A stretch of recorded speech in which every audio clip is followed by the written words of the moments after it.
Hi. Hey. Okay, hi guys. How are y'all doing tonight? We doing good? We feeling good? Awesome? Super amazing. Okay, so I unfortunately do not have a slide deck for you, but hopefully my hand animations and everything will make up for it. I just got my nails done, so I want you guys to Okay, so today I'm going to be talking about identity, something all our speakers have talked about, but I'm going to be talking about identity being an immigrant. But more importantly, I have a really urgent question to ask you guys. How do I look? Great. Fabulous. Do these gold buttons bring out my Chinese-born identity? How about this trench coat? Does it make me look like I was once a vegan? Or like maybe my highlights? Do they really highlight my mediocre math skills? If you look into my eyes, I have very special eyes. There. Did you ever tell that I never wanted to be a doctor? Yes? No? Isn't it crazy how our parents tell us so little about who we are, but yet they are most harshly judged by others? So, everybody, like you know, my name is Leah Huang, and I'm a Chinese Canadian. And today, I'm going to be sharing my journey about how and why I now proudly say I'm Chinese before the Canadian. So, my journey starts really early. I'm 3.5 years old, I'm this tall, I speak no English, and I'm about to board a plane to Canada, where I'm going to be living there permanently. My parents didn't warn me about this. I had no idea. But I had to adapt, and my first few years in Canada were amazing. You know, like, aside from some few traumatic haircuts at some auntie's basement salon, because it was cheaper, and some smelly trips to grocery stores, Chinese grocery stores, they stink. I had a really great life, you know, like school was great, church was great, but immigrant life is still tough. Not having money in the bank with a family to feed is tough. Starting over with no network, no connections, no familiarity, that's tough. Finding an identity as an immigrant is also equally tough. You know, like, it's not like my parents, I could turn to them for some advice, you know, like, they obviously want me to hold on to the cultural values and, you know, of China, but I can't. I grew up here. You can't hold me to that expectation. But it's also, at the same time, I'm trying to learn Canadian culture. They are too. And it's not like I can turn to them for wisdom or advice, like, about how to navigate it. This is usually how a conversation would go if I would ask them. Hey Mom, who's Tim Hortons? What? Okay. Hey Mom, how do I order from a Starbucks? Who? And then the barista goes, well, what do you usually order? I'll have a venti iced latte. I'm 9 years old. I didn't go to Starbucks for like years after that. But, you know, so I didn't go to Starbucks for years after that. And on top of that, in growing up in Canada, it's even harder to find your identity because there's no mass representation for you in the media. Can you guess how many Asians I saw on screen growing up? 0. 0. Perfect. 0. I saw 0. In the books I read, the TV shows I watched, the movies, the idols, the music stars, the Barbies, nobody was Asian. Okay. So there's Jackie Chan and Lucy Liu, but that's not my point. That doesn't count. That doesn't count. So, what was the media telling me unconsciously? They were telling me white was the way, white was the best, white was beautiful, and there's no room for you to be Chinese. Obviously this isn't true, but if you repeat a lie enough, frequently enough, you start to believe it's the truth. This is how Trump got elected. And this this lie that being Chinese was somehow less than. I carried for years, and I believed it. And my peers believed it. I got called Ching Chong Joes all the time at recess. Not my parents, but my mom would pack me lunch. Kids would make fun of my Chinese lunches. And people thought it was okay to exclude me from social groups because of my race. Eventually, around middle school, 12 years old, I started to hate myself. I hated that my eyes were too, not wide enough, my nose bridge wasn't high enough. I hated that I was Chinese. And I hated I couldn't do anything about it.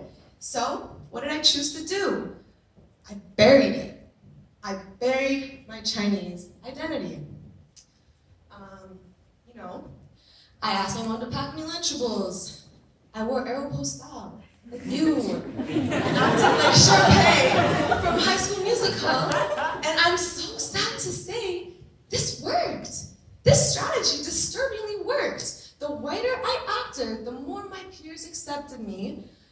The more my peers accepted me, the more confidence I gained, and the more I went down this road. I successfully nailed almost all the coffins into my Chinese identity by the time I got to university. So, all of this changed in university. I had finally, I could make my own adult choices. And I knew I wanted to travel. I wanted a lot of other things, but I really wanted to see the world. And when I went on exchange to Bordeaux, France. And here I am thinking, this is great, I speak French, I love cheese, French people will totally accept me with open arms. Wrong. They knew. They knew I was a foreigner, and they treated me as such. But that's okay, snappy French people aside, I got the opportunity to meet some of the most amazing international students just like me. Now, what happens when I know I'm the minority and I have so many differences with these international students who grew up from Germany, Slovenia, Poland? How do I connect with them? This is what traveling has taught me thus far. Because you don't have the luxury of, sharing the same meme jokes, loving the same music, you can't rely on that. You literally just need to cut the bullshit. You need to focus on what really matters in human relationships. And what I mean by this is that instead of us laughing over the newest meme, we can't even connect anyways about that. They don't even know what a meme is sometimes. We focus on our ambitions. We realized, hey, we're a little different, but we all want to be successful. We all study hard. We all want to travel, and we're all poor students, so let's make this traveling budget as cheap as possible and try to visit as many countries as possible. Going on this exchange to France taught me so much about what it really means to connect to people. And for that moment of time, for those 4 months, because I only had 4 months to get to know these friends, skin color didn't matter. Borders did not matter. What mattered was that we were human. And this is a theme that has been repeated again by our speakers, and it is so true. I'm still friends with all these exchange students today, and I'm gonna be sending them my video, hey, I made it. And I came back to Canada a very improved and different person. Now later that year, it was my time to go back to China, because I have to visit my relatives, and that's what I do as an immigrant. I go back to China with this mindset I'm changed now. But I also, strangely enough, I had similar negative bias developing. It's like a whole new world. This trip was transformative. And what I mean by that is that I went in thinking, oh my God, I'm Canadian, I'm better than the whole world, everyone lives in poverty, I am superior. Yeah, I really should check that at the airport. Because one thing that traveling does to you is that it humbles you. And the bigger your ego is, the harder you fall. Truth be told, turns out a lot of people around the world pitied me. They thought I lived in a big cold igloo and that summer didn't exist. That's fine. That's fine.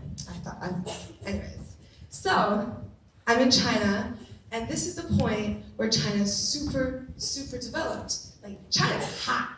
It's like red, hot, flame, sizzling, hot. Like, if you touch it, like, oof, it's really that hot. And Chinese people know it. They know it. They know that their economy is booming, and they're so proud of it. They don't want to immigrate out. They want to stay here. They want to take over the States. Like, they want to just take the world domination. And I saw that, and I lived that for 2 months. And it was life-changing. Representation really matters, but this kind of representation, my own people, representation I never got growing up here, I can say for the first time, I was so proud of being Chinese. And I didn't want to leave. I didn't. I wanted to stay, and I wanted to eat at every street food stall, and I really cried when I came back to Canada and had to eat a bagel again. Like, I hate bagels. So, what does this leave me now? Somewhere along the way of my journey of traveling and growing up, I first realized I was Chinese. I hated it. I left and I placed myself out of a different country. And I found that, and look what I found. I found that I shouldn't hide and I don't run from where I come from. If I could go back, to 12-year-old Leah, the Leah who hated being Chinese, who thought it was a drastic flaw in the stars for her, I would tell her, it gets so much better. Don't be upset. It's okay that you are too white for the Chinese people and that you're too Chinese for the white people, because that's what makes your identity unique. That's what makes you you. And I would also tell her that representation gets better. Crazy Rich Asians just did $225 million on the silver screen. I needed to see that when I was 12, but I didn't have that. But for everyone who's growing up, they can see that. I would also tell her to love herself. To love herself, because if you don't love your culture, who the heck will love it for you? Who will champion your culture if you don't even love it yourself? Once I got back from China, I started to realize, like, I rock. You know? Like, my people rock. Yes, girl! And I became so much more confident in who I was. And once I started bringing my friends, and I was so happy because I was then able to bring my friends to bubble tea, to juicy dumplings, and all get them hooked.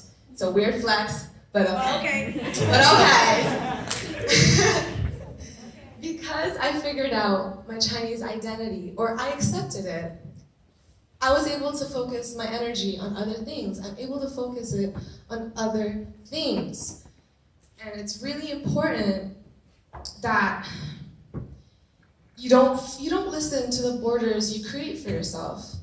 I've traveled to 10 countries so far, back and forth, so I've traveled a lot of borders, but I've also created 10 times more borders for myself inside of my head. Boxed everyone up. I was like, you're either Chinese or you're Canadian or you're both, and you really should belong in one. That's not true. That's not what we should be doing. Because nobody ever really fits perfectly into one label and one box anyways. So, like, to conclude, I would just say, borders really don't make you different. And even if you're different, own it, because it's 2019. Different is good, different is new, different is welcome, different is new knowledge, and different is what's going to make you tons of money in the future. Yeah.